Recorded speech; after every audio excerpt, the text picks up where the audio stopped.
Failure అంటే ఏంటి? నిజంగా ఎవరు ఫెయిల్ అయినట్టు? మనం చాలామంది పక్క వాళ్ళని చూసి వీడు ఫెయిల్ అయిపోయాడని స్టాంప్ వేస్తుంటాం.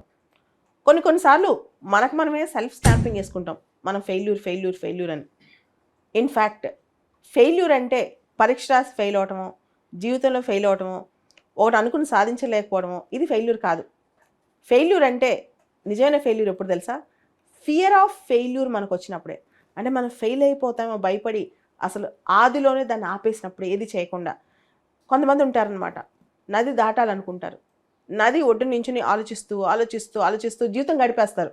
కానీ ఆ నది మాత్రం ఎప్పుడూ దాటలేరు. నది అంటే ఇక్కడ మన లక్ష్యం అనమాట. మీరు చూడండి, ఎవరైనా సక్సెస్ కావచ్చు, ఫెయిల్యూర్ కావచ్చు, ఒక కరేజ్ ఉండాలి. కంఫర్ట్ జోన్ నుంచి బయటికి రావాలి. మనం ఇలా ఉండకూడదు, ఇంకోలా ఉండాలి, మారి చూపించాలి అనిపించాలన్నమాట. ఇలాన్ మస్క్ మనందరికి తెలిసిన పేరు. స్పేస్ ఎక్స్ అనేది ఒక ప్రైవేట్ స్పేస్ ఏజెన్సీ. ప్రపంచంలో ప్రైవేట్ స్పేస్ ఏజెన్సీస్ పెట్టి అవి అంత బాగా సక్సెస్ సాధించడం అనేది తెలియని రోజు అనమాట అది. ఆయన అంటాడు, స్పేస్ ఎక్స్ సక్సెస్ అవడానికి కేవలం 10% మాత్రమే ఛాన్స్ ఉంది అప్పట్లో. కానీ ఎంత రిస్క్ తీసుకున్నాడు.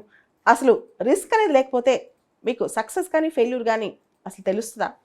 అయితే ఫెయిల్ అయితే తప్పేంటి? ఒకవేళ ఫెయిల్ అయ్యాం, లేదా మనం ఫెయిల్యూర్ ఎదురు చూసాం, లేదా ఫెయిల్యూర్ చవి చూసాం, ఏమవుతుంది ఫెయిల్యూర్ అయితే? మనకి ఎక్స్పీరియన్స్ మిగులుతుంది కదా.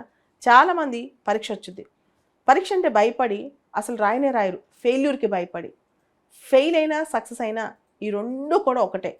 ప్రయత్నం అనేది చాలా ఇంపార్టెంట్ అనమాట.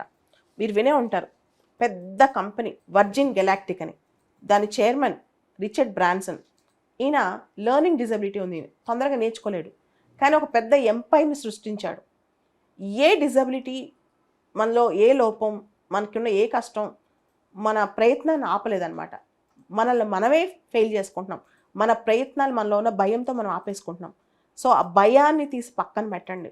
ఏం జరుగుతుంది? మహా అయితే ఏమవుతుంది? ఫెయిల్ అవుతాం. అయితే ఏంటి?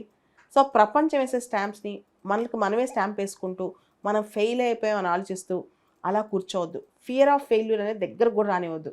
ధైర్యమే మనకు ఆయుధం అనమాట. అస్సలు భయపడొద్దు. భయపడిన వాడే, ఫెయిల్యూర్ అంటే భయం ఉన్నవాడే నిజమైన ఫెయిల్యూర్ క్యాండిడేట్. సక్సెస్ ఫెయిల్యూర్ ప్రపంచానికి, ప్రయత్నం మన కోసం. ప్రయత్నం చేయకపోవటం తప్పు.